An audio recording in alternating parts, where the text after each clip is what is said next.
വേണുചേട്ടന്റെ കാര്യം പറയുകയാണെങ്കിൽ അത് ഒരു ബ്രേക്കേഴ്സ് സിനിമയാണ് ഇന്ത്യൻ എന്ന് പറഞ്ഞ സിനിമ കമലഹാസൻ CBI ഓഫീസ് വളരെ ഡിഫറെന്റ് ആയിട്ട് വേണുചേട്ടനെ കാസ്റ്റ് ചെയ്യുന്നുള്ളതാണ്. ആ ഡിഫറൻസ് വേണം. ആ ഡിഫറൻസ് എന്തെന്നറിയാം, വേണുചേട്ടനെ കാസ്റ്റ് ചെയ്യുമ്പോൾ തന്നെ CBI അങ്ങനെയുള്ള ചില ഓഫീസേഴ്സും ഉണ്ട്. അതെ അതെ സ്മാർട്ടായിട്ട് സേതുരാമയ്യ CBI പോലെ ഇതിലൂടെ വേണുചേട്ടന്റെ ആ രൂപത്തിലുള്ള ബുദ്ധിരാക്ഷസന്മാര് ഡിഫറെന്റ് ആയ ഒരു ചിന്തയായിരുന്നു അല്ലേ? അതെ 11:45 തന്നെ മർഡർ നടന്നത്. അന്നേരത്തുള്ള അവങ്കയിൽ എന്ന് പറഞ്ഞു അങ്ങനെ ഒരു CBI ഓഫീസർ ഉണ്ട്. നേരെ മറ്റു 11:45 നടന്നിരിക്കുന്നത്. കമലഹാസന്റെ ഒരു മറ്റേ മിസ്റ്റർ റാവു. മിസ്റ്റർ റാവു അതെ. അത് കമലഹാസൻ ബേസിക്കലി സുന്ദരനായിട്ട് വിരൂപനാകാനാണ് ശ്രമിച്ചിട്ടുള്ളത്. അല്ല ഈ ഓഫീസർ അങ്ങനത്തെ പലതരത്തിലുള്ള മറ്റേ ഇന്ദ്രൻ ചന്ദ്രൻ പ്രത്യേക. അപ്പൊ അതൊക്കെ ഓരോ നടന്മാരും ഓരോ വെല്ലുവിളികളാണ്. ഇപ്പൊ സിദ്ധാർത്ഥേട്ടൻ ഒരു ഡയറക്ടർ ആയതുകൊണ്ട് ഞാൻ ജസ്റ്റ് ഒന്ന് ചോദിക്കുകയാണ്. ഇപ്പം ജഗദീഷ് ഏട്ടൻ പറഞ്ഞല്ലോ, അതായത് ഇപ്പൊ നമ്മുടെ കൂട്ടത്തിൽ ഇപ്പൊ ഒരു ഓൺടർപ്രണർ അല്ലെങ്കിൽ ഒരു തറവാട്ടിലെ ഒരു തമ്പുരാൻ അങ്ങനെയൊക്കെ വരുമ്പം വിനീതേട്ടനെ അങ്ങനെ കാസ്റ്റ് ചെയ്യാൻ, ഇപ്പം ചേട്ടന്റെ ഇപ്പൊ ഒരു സിനിമയിൽ അങ്ങനെ ഒരു റോൾ ഒരാൾക്കുണ്ടെങ്കിൽ ഇപ്പം എങ്ങനെയായിരിക്കും അതിന്റെ ഒരു കാസ്റ്റിംഗ് പ്രോസസ് എങ്ങനെയായിരിക്കും? അതായത് അതിനനുസരിച്ചല്ല, ആ കഥയ്ക്ക് അനുസരിച്ചായിരിക്കും. ഇൻ ജനറൽ നമുക്ക് പറയാമല്ലോ. ഇൻ ജനറലാണ് ജഗദീഷ് ചേട്ടൻ പറഞ്ഞത്. അത്രയും തന്നെ നമുക്ക് പറയാൻ പറ്റുള്ളൂ. പിന്നെ ആ സബ്ജക്റ്റിനോട് അടുക്കുമ്പോൾ ആ സബ്ജക്റ്റിന് പിന്നെ സിദ്ധാർത്ഥൻ ഡയറക്ട് ചെയ്യുമ്പോൾ സിദ്ധാർത്ഥൻ ചെയ്യാൻ സാധ്യതയുള്ളതെന്ന് വെച്ചിരുന്നാൽ സാധാരണ ഇപ്പോൾ നമ്മളിപ്പോൾ അമേരിക്കയിൽ നിന്ന് വരുന്ന ഒരു ഭയങ്കര ഗ്രേസ് ഉള്ള ഒരാൾ, അപ്പോൾ പ്രൊഡ്യൂസർ പറയും അത് വിനീതല്ലേ കറക്റ്റ്.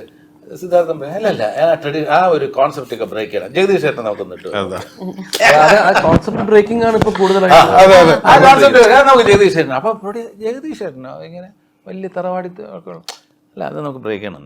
അല്ല അങ്ങനത്തെ വിഷണറീസ് ഉണ്ട് ഇപ്പോഴത്തെ ഇതും. Normal suddenly you think of A particular actor, പക്ഷെ അതിനൊട്ടും ചേരാത്ത ഒരാളെ കൊണ്ടുവന്നിട്ട് അതിലും ഗംഭീരമായിട്ട് പെർഫോം ചെയ്യുന്ന ഡയറക്ടേഴ്സ്. അത് എനിക്ക് തന്നെ ആ ഒരു ഭാഗ്യം ഈ അടുത്ത് വന്നേക്കുന്നതിലുള്ളതാണ് ബ്രഹ്മയുഗം. ഇപ്പൊ ഈ അങ്ങനെ ഒരു ക്യാരക്ടർ നമ്മളെ വിളിച്ച്, because I was not active at that time, but still ആ ഡയറക്ടറിന് എന്റെ പേര് തോന്നിയെന്നും and he approached me. അപ്പൊ again coming back to what Jagdish ചില റോൾസ് വരുന്നത് ഒരു ഭാഗ്യമാണ്. അത് വന്ന് ചേരുന്നതിന്റെ ഒരു സാധനം. എല്ലാവരുടെയും പേരിൽ ബ്രഹ്മയുഗം ബ്രില്യന്റ് പെർഫോമൻസ് അത് എടുത്തു പറയേണ്ട ഒരു കാര്യം. അല്ല വേറെ കാര്യം ചെയ്തിട്ട് അല്ല വിനീതിന്റെ കാര്യം പറഞ്ഞു. അതായത് ഈ പറഞ്ഞ പോലെ ഒരു നമ്മളിങ്ങനെ ഒരു തറവാടി അല്ലെങ്കിൽ ഇങ്ങനെയുള്ള സംഭവങ്ങൾ നമ്മൾ മനസ്സിലാലോചിക്കും. പെട്ടെന്ന് വിനീതിന്റെ മുഖം അല്ലെങ്കിൽ വിനീത് ഓക്കെ ആണെന്ന് പറയുന്ന ഒരു സംഭവം നമ്മൾ മനസ്സിൽ പറഞ്ഞു. പക്ഷെ ഈ സിനിമയിൽ വളരെ ഡിഫറെന്റ് ആയിട്ടുള്ള സാധനമാണ്. ഒരിക്കലും നമ്മൾ ചിന്തിക്കാത്തൊരു സാധനമാണ് വിനീത് അല്ലേ?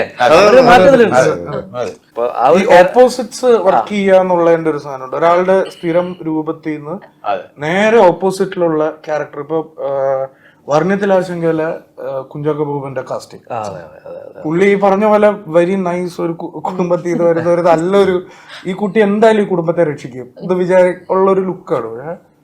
നേരെ മറിച്ച് ഒരു ഏറ്റവും താഴെക്കട കിടക്കുന്ന ഒരാളായിട്ടും കാസ്റ്റ് ചെയ്യുമ്പോൾ that will create A very unique thing.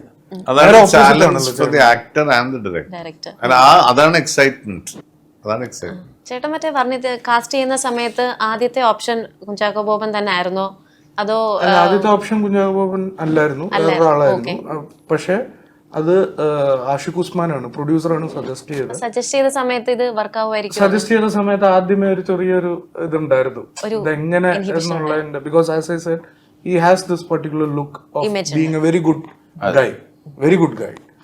അപ്പൊ അതിനെ പിന്നെ നമ്മൾ ഈ പറഞ്ഞ പോലെ തന്നെ അതിനെ ബ്രേക്ക് ചെയ്യാന്നുള്ളതാണ്. ഇതേ ഇമേജിലുള്ള ഒരാളെ നേരെ ഓപ്പോസിറ്റിൽ കൊണ്ടുവന്ന് നിർത്തിയാൽ എങ്ങനെ ഉണ്ടാവും.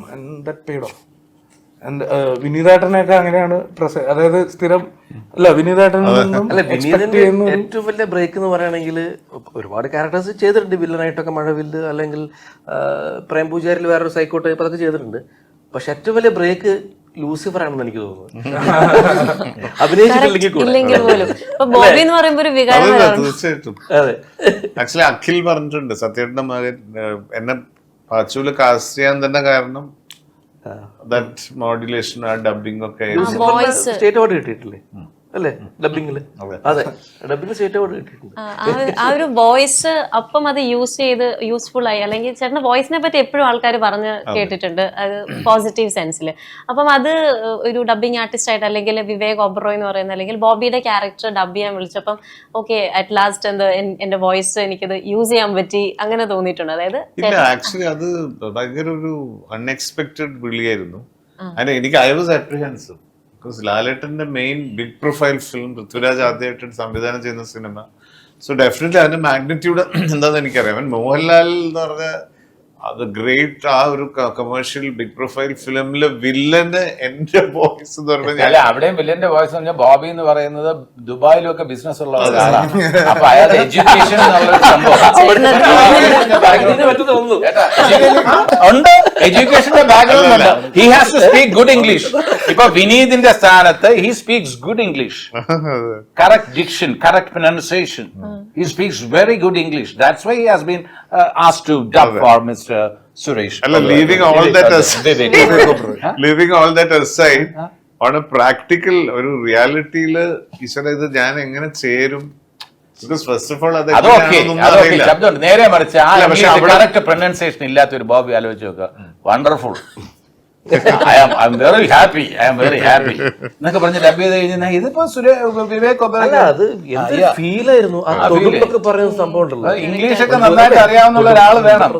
അതേന്ന് പറയുന്നതിൽ പോലും ഒരു ഫീലായിരുന്നു. ബോബി അതേന്ന് പറയുന്നതിൽ അതൊക്കെ ഒരു ഫീലായിരുന്നു. അതെ, തൊടും ഗംഭീരമാണല്ലേ തൊടുന്നൊക്കെ പറഞ്ഞ നമുക്ക് ആ ഒറ്റ ചെറിയൊരു വാക്കാണ്. അല്ല അത് ഡയറക്ടർ കൺസീവ് ചെയ്യുന്ന രീതി, ആ ആക്ടറുടെ പെർഫോമൻസ്, അത് മനോഹരമായിട്ട് അദ്ദേഹം അത് ചെയ്തിട്ടുണ്ട്. ആൻഡ് അത് നോക്കിയിട്ട് നമ്മള് ഇപ്പൊ എന്റെ ഒരു എളിയ അനുഭവത്തില് ഇപ്പൊ നമ്മുടെ പടങ്ങൾ ഡബ് ചെയ്യുമ്പോഴും you will share that with me, നമ്മളെപ്പോഴും ആ കഥാപാത്രമായിട്ടാണ് കാണുന്നത്. We never see that as ourselves. So automatically ആ മൈക്കിന്റെ മുമ്പിൽ നിൽക്കുമ്പോൾ you will change into that character. Same applies to when you dubbing for another actor. ഇനി നിങ്ങള് എല്ലാം യോജിക്കോ വിയോജിക്കോ എന്ന് എനിക്ക് അറിഞ്ഞൂടാ. ഞാൻ ഇവിടെ വെച്ച് പറയാണ്, ഞാൻ ഡയറക്ടർ ആയിരുന്നെങ്കിൽ വിവേക് ഒബ്രോയ് അല്ല വിനീതിനെ തന്നെ എന്ത് ഒരു പ്രശ്നവുമില്ല. വിനീത് ഗംഭീരമായിട്ട് ആ വില്ലൻ ചെയ്യുന്നതാണ് എന്റെ വിശ്വാസം. ഞാൻ ഡയറക്ടറാണ്. അപ്പൊ വിവേക് ഒബ്രോയുടെ അടുത്ത് എനിക്ക് എതിരായിട്ടൊന്നുമില്ല, കൊണ്ടുവന്നത് തെറ്റുമല്ല, അത് വിജയിച്ച് സൂപ്പർ ഹിറ്റാണ്. വിവേക് ഒബ്രോയുടെ ക്യാരക്ടറും ഓക്കെ. പക്ഷെ വിനീത് ചെയ്താലും ഈ വില്ലന്റെ ആ സ്വീറ്റ്നെസ്സും എല്ലാം കിട്ടുമായിരുന്നെന്നാണ് എന്റെ പക്ഷം. കാരണം എന്താ വെച്ചാൽ വിനീത് അപ്പോഴത്തേക്ക് ഈ ഇമേജ് നഗക്ഷതങ്ങൾ ഇമേജ് അല്ല അവിടെ ഉള്ളത്. അവിടെ ബോബിയായിട്ട് വരുമ്പോ നഗക്ഷതങ്ങളുടെ പാവം ഇമേജ് അല്ല. അല്ല, ഇതെല്ലാം ഒരു നിമിത്താണ്. അതിന് ഡബ് ചെയ്യാൻ എന്നെ വിളിച്ചത്. ഡബ് ചെയ്തപ്പോ പിന്നെ പാച്ചൂല് ഓക്കെ ആയില്ലേ? പാച്ചൂല് ഓക്കെ ആയില്ലേ? എങ്ങനെ ഓക്കെ ആയി പാച്ചൂല്? അപ്പൊ അതുകൊണ്ട് അങ്ങനെ പരീക്ഷിക്കാം. വേറെ തമിഴ് പടത്തില് നമ്മുടെ ക്യാമറാമാൻ സർവം താളമയം ഗംഭീര വില്ലനല്ലേ ചെയ്തിരിക്കുന്നത്. അപ്പൊ അതുകൊണ്ട് അതൊക്കെ നമ്മള് അത് ശരിയാവോ എന്നൊക്കെ പിന്നെ ഹിന്ദി ആക്ടേഴ്സ് ഒക്കെ ചില പരിചയമില്ലാത്ത, നമ്മുടെ നാട്ടിലെ പരിചയമുള്ള ലോക്കൽ അല്ലാത്ത ആൾക്കാർ വന്നാൽ ചിലപ്പോൾ ക്യാരക്ടർ നന്നാവും എന്ന് വിചാരിച്ചിട്ട് നമ്മൾ ഹിന്ദി ആക്ടേഴ്സിനെ കാസ്റ്റ് ചെയ്യുന്നതാണ്. അപ്പൊ ഞാനിപ്പോ അങ്ങനെ ഒരു സംഭവം വന്നാൽ ഞാൻ വിനീതിനെ കാസ്റ്റ് ചെയ്യും.